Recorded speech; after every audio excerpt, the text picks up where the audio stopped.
কলকাতা থেকে দিল্লিতে আসার পর আর নিজের চোখের জলকে ধরে রাখতে পারলাম না। জানো তো, দিল্লি আমি এসেছি এবার ফার্স্ট টাইম। কোনোদিনও দিল্লিতে আসতে পারবো এইটাই আমি ভাবতে পারিনি। বাট আমি এসেছি। আসার পরে ঠিকমতো ঘুরতে পারিনি, কারণ আমি এসেছিলাম একটা কাজে। আর যেইটুকু সময় ঘুরতে বেরিয়েছিলাম সেইগুলো তোমাদের সাথে কিন্তু আমি শেয়ার করেছি। ভিডিওর শুরুতে তোমরা হয়তো আমার চোখের জল দেখেছিলে, সেটা কোনো কষ্টের চোখের জল না। বিশ্বাস করো, আমার সেটা খুশির চোখের জল ছিল। আমি ছোটবেলা থেকে এই জায়গাগুলো ইতিহাস বইতে এবং মোবাইলে বা টিভিতে দেখে এসেছি।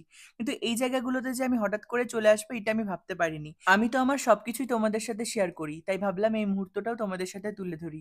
হয়তো তোমাদের ভালো লাগবে। যেন সত্যি আজকে মন থেকে খুব খুশি। আর জায়গাটা কিন্তু সত্যি সুন্দর ছিল। এত সুন্দর জায়গা যদি চোখের সামনে থেকে না দেখো সত্যি বুঝতে পারবে না।